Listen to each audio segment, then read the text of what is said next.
Purport by Srila Prabhupada.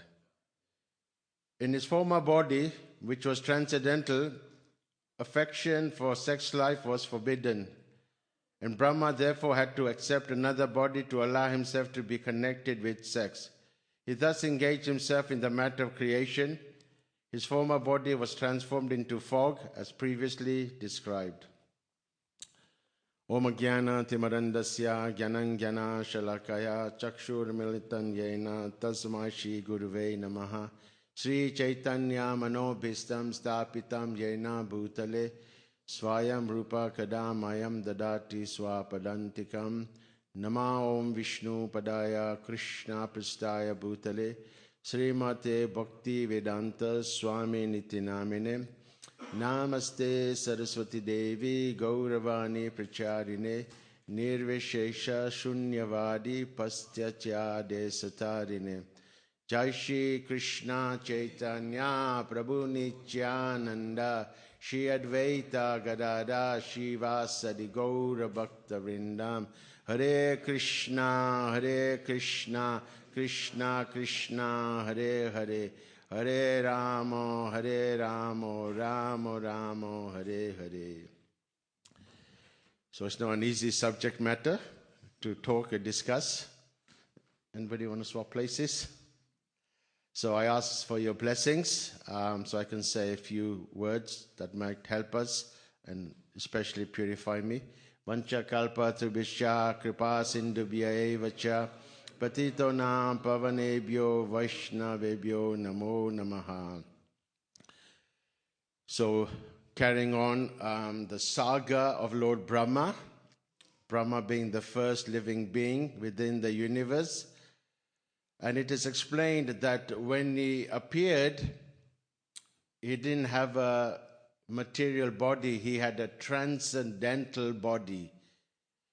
So why would Lord Brahma have a transcendental body? Anyone, any idea? Not you, Adi Guru. No, go on. That's right, because he came from Lord Vishnu. Because his birth was not like an ordinary kind of entities. If we want to give procreation or give birth, then we have to engage in some bodily kind of sex life. But when Narayan, when he gives birth, then Lord Brahma, as we know, he came from the stem, and his body was 100% transcendental. And it said it wasn't made from any kind of gross elements. It was made from subtle beings, subtle elements. And in that kind of form, that's when he received vision of the creation. And then he also received the Gayatri mantra. Those who are Brahmins, they chant the Gayatri mantra, and that was the mantra that was received to Lord Brahma by Vishnu. And then when he had this vision of the creation, he had the realization that he had to perform creation, and that was his duty. That was his seva. So the body that he had was not fit for procreation or creating. If you think about it, the spiritual body doesn't need to procreate. In the spiritual world, there's no sex life. Living entities are already there here in the material world. If you want the population to carry on, then we have to engage in those activities. But in the spiritual world, those things are not needed or necessary. So then, if the body that we have, which is transcendental, can't procreate, then what's the solution?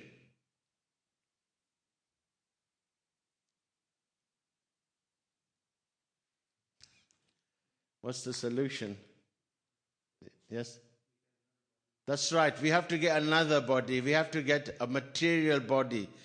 So, therefore, Brahma had to give up his spiritual body, because for him, his main concern was to do his savor and to give himself into that understanding that although he had the transcendental body, it was more important for him to do his savor. So then it's explained that the body, he willingly gave it up because he saw that the savor was a higher principle than having that transcendental body. So it's an interesting kind of a situation. He had this transcendental body, but then he gave that transcendental body up. We see in a situation, in another pastime of Narada Muni, he had a reverse situation. Anyone remember that pastime? Eddie? What is it?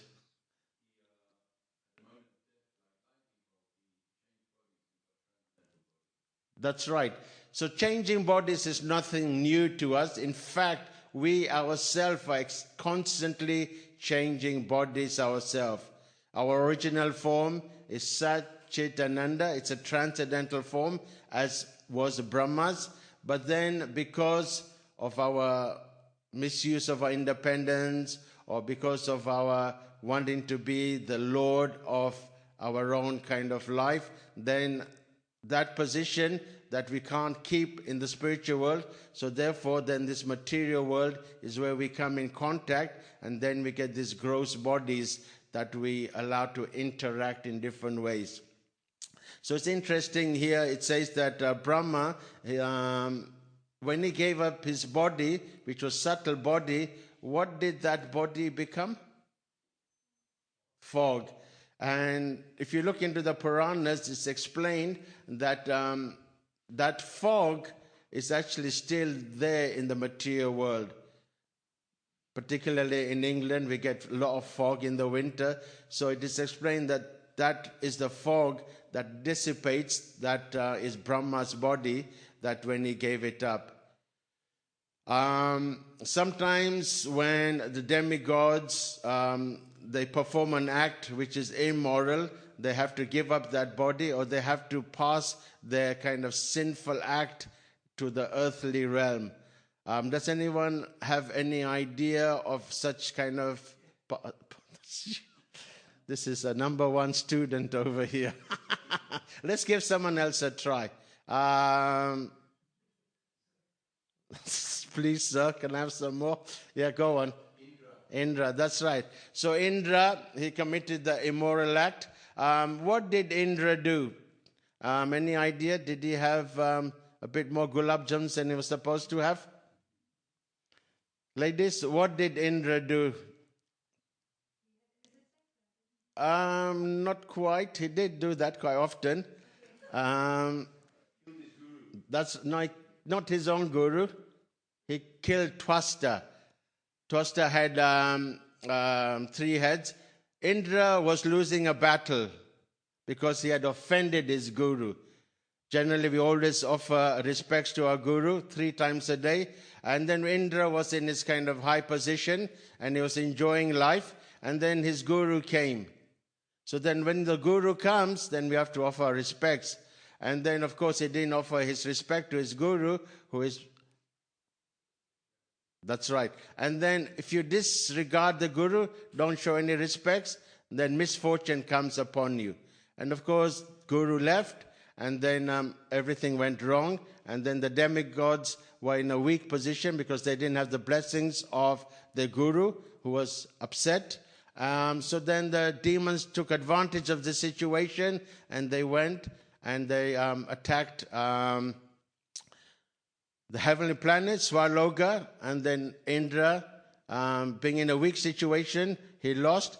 And then he went, interestingly enough, he went for help because, of course, his guru was upset. He went to get help from the demons. And then the demons had Sukracharya as the guru, but they also had other kind of priests. And Twasta was one of them. And then he had 3 heads. So Indra asked him, please, can you help me? You know, we are in a kind of a suffering situation, please help us. And of course, being a Brahmin, even though he was on the demon side, he agreed to help Indra. So then they performed different yagyas, fire sacrifices, and then offering oblations. And in this way, Indra was becoming stronger and more powerful. However, it is explained that because he still had affection for the Asuras, he was also offering silently oblations into the fire. So on one sense, he was offering Om Indraya Swaha, and on the other side, he was offering Om Demonaya Swaha, obeisances or oblations into the fire. And then Indra noticed that. And of course, Indra didn't like that. So then he cut off Twasta's 3 heads. From the description, it's explained his 3 heads became 3 birds. So if you see these 3 birds, apparently, these are the heads of Twasta. A partridge on a pear tree, a partridge bird, a sparrow, and I think it was a hawk. Those are the 3 birds that became the heads of Twasta. Anyway, so then because of this sin, then Indra had to undergo some austerities. And because the sin of killing a Brahmin is so heavy, not recommended, then he had to distribute his sin on the earthly realms. So, apart from Adi Guru, what were the 4 ways as Brahma became a fog? Then how did the sin of Indra get distributed? We'll start off with the ladies. Any ladies?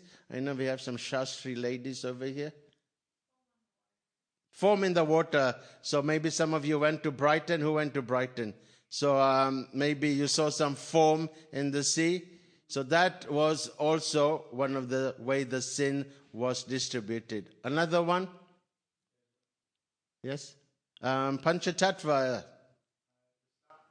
That's right. So sometimes when we see a tree, that when we cut it, then the sap that comes from it, then that's also where sin kind of resides. So generally it's recommended not to take that sap. Yeah, maple syrup. Yeah, that's a good question. All right. Who likes maple syrup in the pancakes? Okay, anyway, I leave that to you. And then, so what's the third one? The land? Yeah, that's right. So if anyone's been to Sahara Desert, anyone been to Sahara Desert? You travel a lot, don't you? Have you been to Sahara Desert? So I was in Sahara Desert. It's barren land. There's no rain. The only thing that lives there is scorpions and JayaKrishnas. So the desert, the barren land that lives there, that's one of the ways that the sin was taken. And the other one? Yeah, so when the women got the unfortunate situation every month, that's another way. So in this way, the different kinds of sin of the Indra was distributed. So Brahma, he saw that his savor was most important. So he gave up his transcendental body, and he gave it up willingly. It is explained that this word, upadaya, means that he gave it up willingly. So when you have a transcendental body, you don't or you can't engage in sex life. It's not, because sex life generally is meant for just pleasing our own senses, for our own personal sense gratification. But in the spiritual world, when we have transcendental bodies, it is there to satisfy the pleasure of the Lord, Krishna. That is the sole purpose in the spiritual world. However, in this particular situation, because Brahma, his main purpose was to create, he had to accept another body. In fact, Brahma accepts different types of bodies throughout the different pastimes he takes. This is not the only time he changed his body. His body is very, very subtle. So not all beings can see Brahma's body. When Hiranyakashipu was performing his austerities, when Brahma came, because Brahma had such a kind of a subtle body with the gross body that Hiranyakashipu, he could not see Brahma. So therefore Brahma had to take another form so that Hiranyakashipu could actually see Brahma in that particular form and give the benedictions. So how can we relate this in our own life, in our own spiritual journey, in our own Krishna consciousness? So when Srila Prabhupada, we just celebrated a few days ago, Srila Prabhupada put his transcendental lotus feet in Boston Harbor. And then 60 years ago, this happened. So what was the seva given to Srila Prabhupada?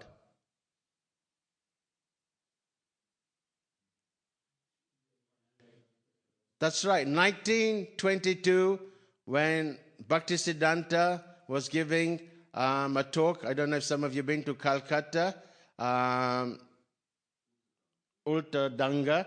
That's the first Gaudiya Math temple, and that's also the first place where Srila Prabhupada met Srila Bhaktisiddhanta. You can go there. It's a nice rooftop over there. You can go to Bhaktisiddhanta's room. All his personal paraphernalia is there, his bed. And from his room, his doorway goes straight into the rooftop. There's a nice murti of Srila Bhaktisiddhanta.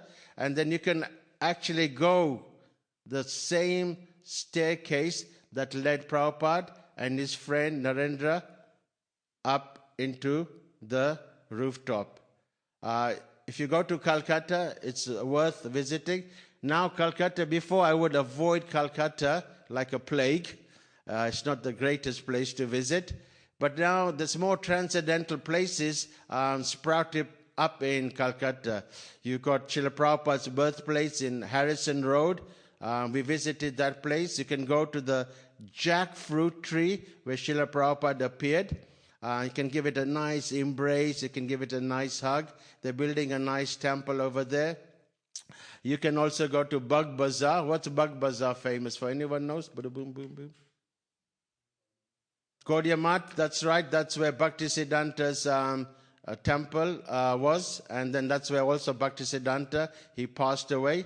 Then, of course, we got our own temple in Albert Street, where Srila Prabhupada spent a lot of his time. You can go to his rooms. And then you can go to the harbor, where Srila Prabhupada left from Calcutta. He came to the west. So Srila Prabhupada's seva by Bhaktisiddhanta was to preach Krishna consciousness to the Western world. So when we come to Krishna consciousness, then this is also intricate in our own progression, in our own advancement in doing seva. When I first came to Bhaktivedanta Manor way back in 75, my first seva, any ideas? Anyone know what my first seva was? Washing pots? No, I was just a little kid at that time, couldn't even reach the big pots. Gardening. So the devotees engaged me and my brothers were doing gardening. So there's different ways we can do seva. There's the 9 process of devotional service: Shravanam, Kirtanam, Smaranam. So Brahma also, his first seva, he was also hearing or remembering the instructions that was given to him. So that's also a way we can also advance in our Krishna consciousness by doing our seva. So it explains that Prabhupada, he said it took him a long time for him to formulate how to do his seva, how to go about in the West. He said that he left it to the end of his life, but somehow or another, even though he left it, he was always constantly thinking about how to do this seva.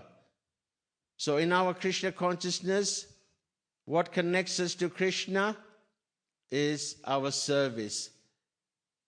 And whatever service we do, it's important that we do it wholeheartedly. We give it our 100% of our consciousness in doing that seva. If we do it haphazardly, if we don't do it with full utsahan or enthusiasm, then we won't get the fruits of our Krishna consciousness. And Srila Prabhupada has created this wonderful ISKCON that there are many, many different types of sevas that we can do for Krishna. We also have a certain inclination what we can do, but sometimes we might be told to do something that might be against what we want to do, or maybe we might do something that might not quite fit what we want to do. But if we surrender to that, then we make tremendous amount of sacrifice or advancement, So what are some of the sevas which are there in ISKCON that we can do? So Brahma Seva was creation. So what was some of the sevas that is there that we can do, which is there within Krishna consciousness? Harinam, yes. So Harinam, Chaito Dwapa Majanam, it is the life of all transcendental activities. It's actually the prime benediction of all humanity. So I was just reading about Vishnu Jan Swami. So Vishnu Jan Swami, he would perform Harinam 12 hours a day. So Harinam is very, very, very important. In the early days, devotees would always constantly go on Harinam. So Harinam is a seva that we can perform, and it benefits us and also benefits the other jivas. When Haridas Thakur was asked, how should we chant our rounds? What was the reply?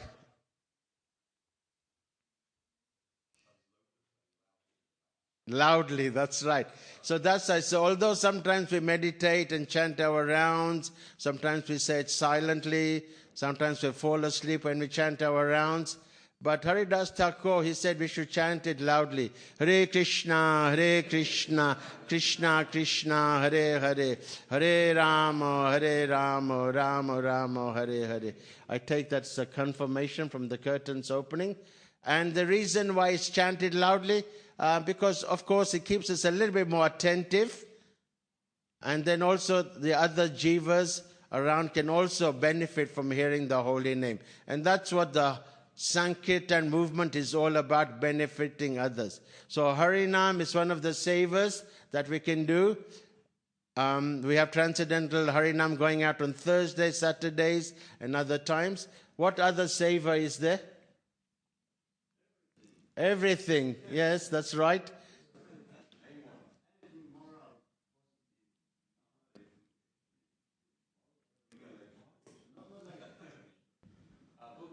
Book distribution, giving out transcendental knowledge. That's also amazing, wonderful seva. When Srila Prabhupada, when he would get his results of the book distribution, it would also give him a lot of happiness, a lot of joy. It would give him strength. So Harinam, transcendental book distribution, making garlands, isn't it? Some of you ladies are engaged in making garlands. What do you think you're going to be doing in the spiritual world? Listening to JayaKrishna give class? Probably not. You'll be making garlands for Radha and Krishna. So that's also a wonderful seva. Pujari service. Srila Prabhupada was in Bari place, and Rancho Prabhu asked, what is the most amazing service devotees can do? And then Srila Prabhupada leaned back and he said, Pujari service. So the devotees was thinking maybe Prabhupada was going to say book distribution Harinam, but then he said Pujari service. So then Rancho asked again, why is it Pujari service? Then Srila Prabhupada explained the very activities what the Pujaris are doing is the very thing you're going to be doing in the spiritual world. What are the Pujaris doing? They wake up Krishna in the morning. What are the Pujaris doing? They're cooking for Krishna. What are the pujaris doing? They're massaging Krishna's transcendental body. What are the pujaris doing? Changing Krishna's outfit. So we wanted to do gardening. We wanted to do maybe cleaning the bathrooms. Those things will be done on its own accord, but we'll be directly engaging in that kind of a seva, doing service directly to the Lord. So Pujari service is very, very important.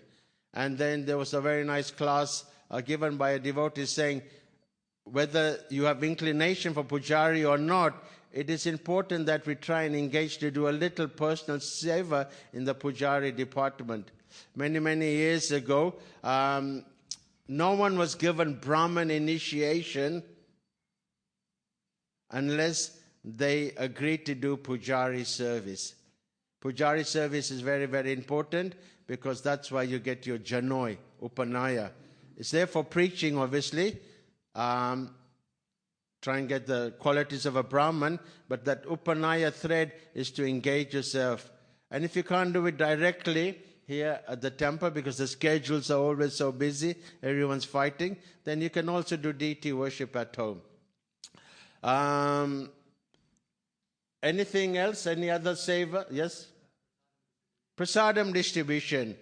Everyone likes a nice plate of prasadam. Who likes a nice plate of prasadam? It's almost breakfast time. So we all like prasadam. So giving prasadam is incredible seva. And sometimes people don't understand philosophy. People don't always read the books. And sometimes people might not even appreciate Harinam. But everyone's going to appreciate a nice prasadam. There was one devotee, he was telling me that he was on a plane and then he was going in his saffron clothes, and then somebody was sitting next to him, and this lady was inquiring, what is it that you do? Then he was explaining to this lady that I'm a devotee, I'm a monk, I'm a Hare Krishna, and immediately she didn't like it. For some reason, she thought, oh, Hare Krishna's a bunch of weirdos. Then a devotee tried to explain a little bit and tried to give a book. The person wasn't interested in the book, said, no thanks. And then devotee then brought the ultimate weapon, a nice bag of samosas, and tried to offer some samosas to the person. But even the samosas had no effect. Imagine that, declining a nice samosa. So the devotee was a little bit disappointed. Then about half an hour went past, and then this lady started opening her bag and rustling her bag, and she pulled out one bar. And this bar was healthy, wealthy, and wise bar, Love Bite. And the devotee noticed it, and she opened and started eating it. And the devotee started laughing and chuckling. And then the lady was thinking, what's the matter with this guy? That Love Bite was made by the devotees. Haribol! So she tried to escape the katha, she tried to escape the book form, she tried to escape samosa, but she couldn't escape the Love Bite, which was made by the devotees. So in this way, distributing of prasadam is also a seva. Any other ways which are seva? So we go Harinam, book distribution, making garlands, deity worship. I did a little bit of gardening, didn't last very long. Yes? Sorry? Education, that's right. Teaching others. We have the Veda course, the Bhakti Shastri course, we got the Be a Monk challenge, is it? Where are they? Doing yoga? They should be here in Bhakti Yoga. Shravanam is also important. Anyway, I leave it to you guys. So that's another seva. Education is very, very important. We have to know why we are doing these things for Krishna consciousness. Coming from a background of knowing a little bit about Krishna, knowing a little bit about the Vedic culture, none of us knew what we were doing it for. I remember my dad pulling my ear, get in the temple room right now. And of course, I didn't like doing that. And we would be there hours just in the temple room. Om Namo Shivaya, Om Namo Shivaya. But through the education of Srila Prabhupada's books, we understood why we had to do it. So education is very, very important. In fact, that's a fundamental reason why we can thrive and have a good foundation in Krishna consciousness. Anything else? Yes, Prayojana. That's right. Listening to Srila Prabhupada's lectures. I think there's over 4,500 lectures, isn't it? Conversations. So we can't say there's not enough lectures. Shabda Brahman, transcendental vibration. Sometimes people say, well, you can't get Shabda Brahman through the tape recorder, Shabda Brahman, transcendental, whether it's coming through the mouth or coming through the tape recorder. I mean, how are you listening to my talk? Is it coming through the mic or is it coming through my mouth? So in this way, whatever way, we can listen to Srila Prabhupada. And one last one, we can ask a few questions. Then dramas, oh God. Dramas. So one person, I don't want to blow my trumpet, one person saw the birth of Lord Krishna. I think your godbrother, what's his name? He passed away now. Tikshwa Karuna, the one who was living in Wales. He used to do the Rath Yatras. Karuna something, I forget his name. Anyway, he told me personally, he came one Janmashtami and he saw the birth of Lord Krishna. I don't know, some of you might have seen it this Janmashtami. Anyone saw that drama? Yeah, so he saw that, and after seeing that, he had no idea. He joined the Hare Krishna temple. So no matter how big or small your service is, it is all transcendental. There's a wonderful pastime in the Ramayana about this, seva. Who knows this pastime? Prabhuji? The squirrel. Some people say squirrel, some people say spider. Squirrel because it's got the 3 marks of Ram on the back of the chipmunk in India. If you see in India, there's the 3 marks. And some people say spider. Hanuman was throwing big boulders. Big seva, bam bam bole. Very, very proud. And the little squirrel or the spider, chipmunk, whatever it is in your Ramayana version, he was flicking a few sands. And then Hanuman was laughing, step aside. Let the big boys do their work. Then Ram wasn't so happy.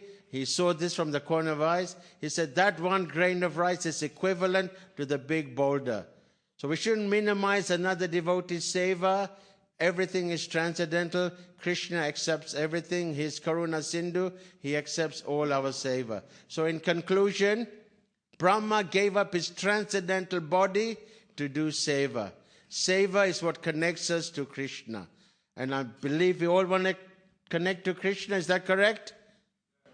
Only Panchatattva wants to connect to Krishna. We all want to connect to Krishna? Shri Krishna Bhagavan ki! So we will end over here. Any questions, complaints, queries? It's a bit ill-prepared.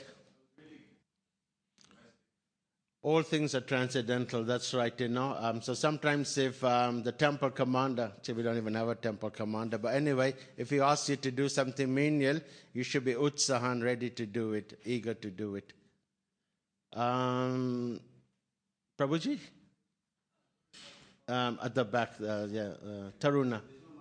I don't know what happened to the mic. Yeah, that's. I did try to do a little bit inquiry if there was like any kind of gross sex or such. So of course, Brahma has got the amazing mystical power. He can just throw his kamandalu, water, and just create things. So I couldn't get any proper references, but I'm assuming there was no kind of gross kind of activities needed.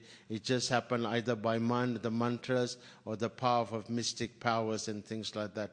Unless Prabhuji, can you elaborate? Anyone knows? Anyone can elaborate a little bit more? I'm also going with Tarun. I don't think it was like a gross thing that was needed. And his body is said is made from fine intelligence, His body is, even within the material realm, it doesn't have the gross elements like we do, earth, water, fire. His body is made from pure intelligence.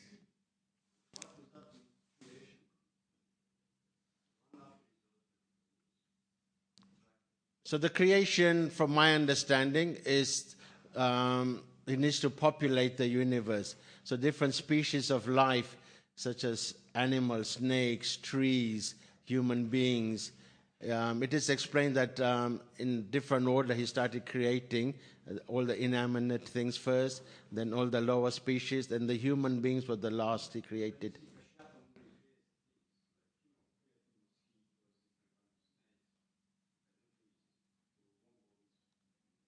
No, that's all done through kind of mana, through mystic powers. It's not like, he gave birth to a mosquito or anything. But yet, interestingly enough, in the Vahara incarnation, the boar came out of Brahma's nostril. So you just never know.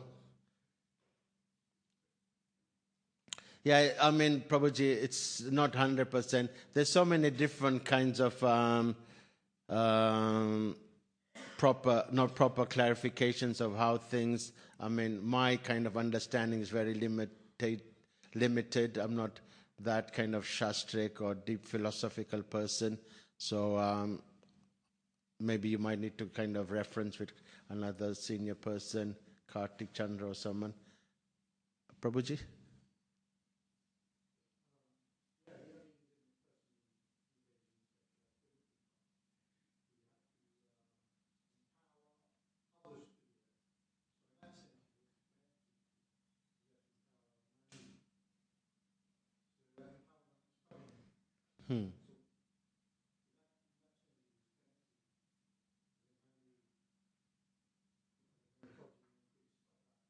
Yeah.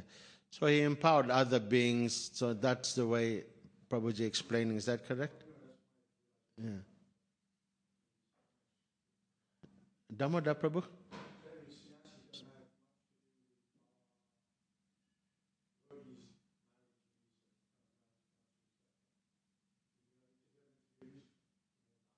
Hmm.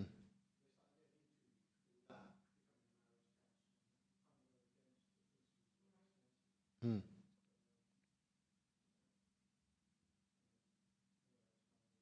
Thank you, Prabhu.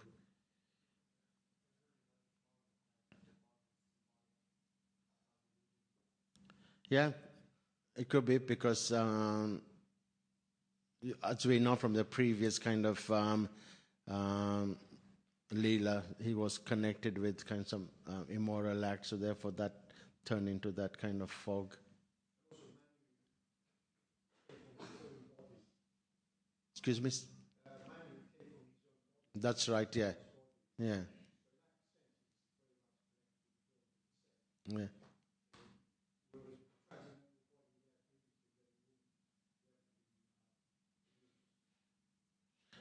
Yeah, before he gave up this body, all these other kind of beings were already in existence. Kumaras were made from his mind. Shiva came from his mind. Yeah, yeah. Yeah, yeah. Yeah, yeah, yeah. Yeah, yeah. Sanat Kumars, the four Kumaras. Yeah, yeah. Yeah.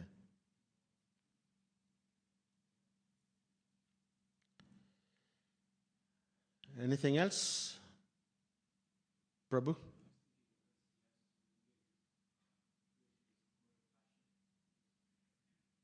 Yeah, the mode of passion is what his creation is about. So that's why he is in that particular guna. Anything, ladies, add to? Okay, thank you very much. Granth Srimad Bhagavatam ki. Thank you for your time. Hare Krishna.